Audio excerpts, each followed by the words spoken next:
Hello and welcome to the Hounding Harmony Dog Training Podcast, the show that helps you go from chaos to calm with your dog, one episode at a time. I'm Emily, a dog trainer and licensed veterinary technician, here to give you practical tips, real-life strategies, and the confidence to raise a well-behaved, obedient dog without the overwhelm. Let's jump in and create a calm and connected life with your dog. Today we're talking about the very first 3 things that I teach every dog and that you should teach your puppy, even before any other training begins. Now, this is going to be targeted at new dog owners or people who are thinking about getting dogs, but if you have a puppy, it's a good way to audit if you have a firm foundation with them. Now, these 3 things are super simple, they're powerful, and form the building blocks of trust, communication, and structure that you need later in their training. Teaching these early are going to help your puppy feel more safe, more understood, while also giving you a head start on training and start shaping their behavior. Skill number 1, you're gonna say their name. Super simple. Anytime they look at you, walk towards you, or interact with you positively, you're going to be saying their name because their name obviously is so foundational, but beyond their name, you're going to start narrating their world because remember, you're teaching them English. Start using consistent verbal cues for things around them and also actions that they're doing. So if your puppy just so happens to sit, it'd be a really good idea to say sit. Or when they walk towards you, use your recall command. When they walk into their kennel or their crate, say kennel or whatever word you want to use to have them go into their kennel. This is a really natural, easy way of training. When you're naming what's already happening, it's going to help your puppy start to connect words with actions and build the shared language that you guys will create the more that you train. One that's really fun is you can train your puppy to eliminate on command or go to the bathroom on command. I did this with my border collie and she caught on to it so fast. Just every time she went to the bathroom, I said go potty. And then when I was in a hurry and needed her to go to the restroom really fast, I would say it. She would squat every time. Okay, the next one is you're going to help them learn how to wear a collar and leash. If you've never had a dog before, yes, this is something that you have to teach them. They do not like wearing clothes. You're going to start with just a collar, nice light one. If you have a small enough puppy, I love to use cat collars to get them used to the sensation because they're very light, they're simple.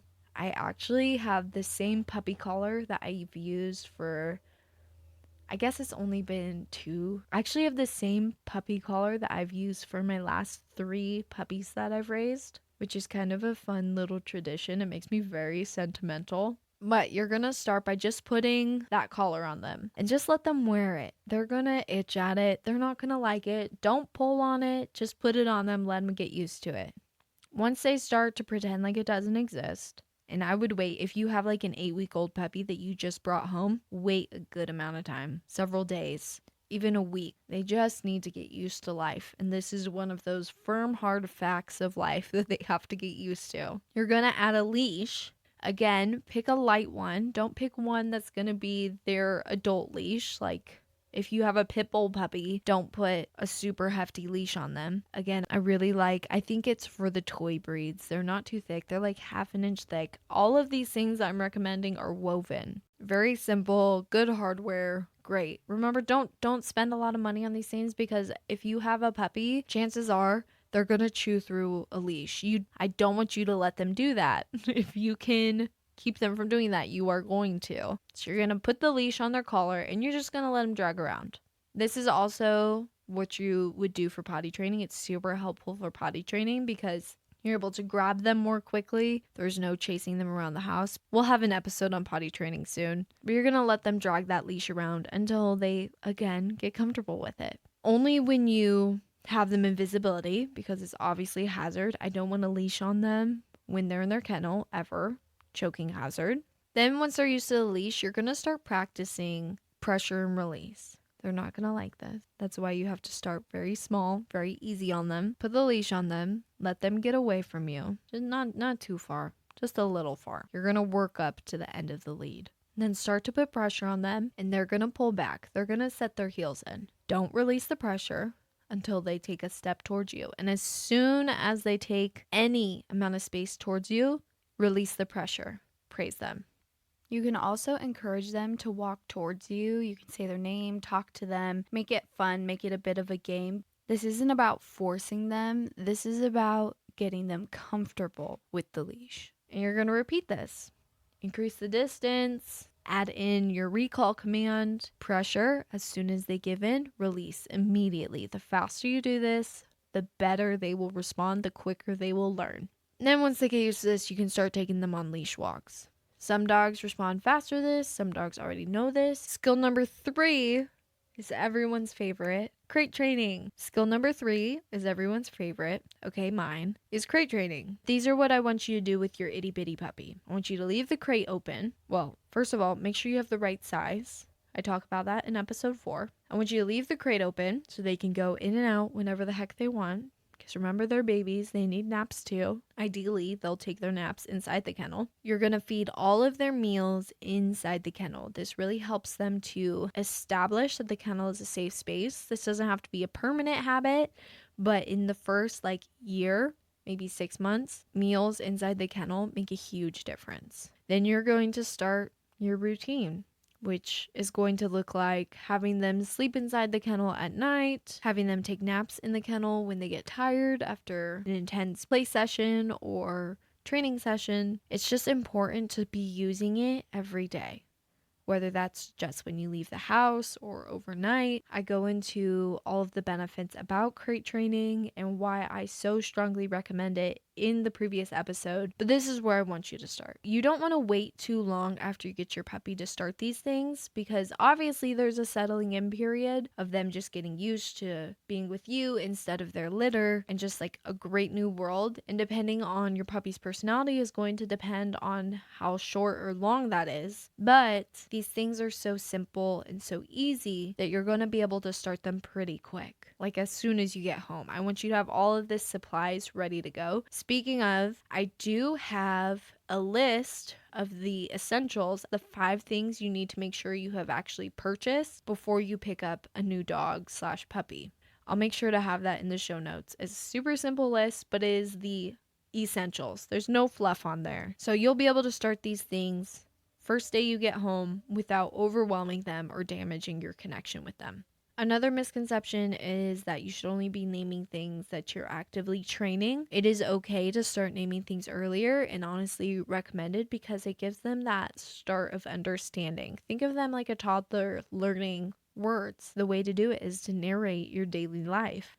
You don't need to add in a bunch of fluff like you would with your child, but telling them what you have in your hand or what they are currently doing or where they are is so helpful for their understanding. Our dogs know people's names. They know who Daniel is, they know who Judah is. I have no idea what they think I am because I narrate for them. I'm the one that's narrating. I don't really talk about myself in third person. Another thing is kennel training is often met with a lot of resistance because sometimes the owner just feels bad.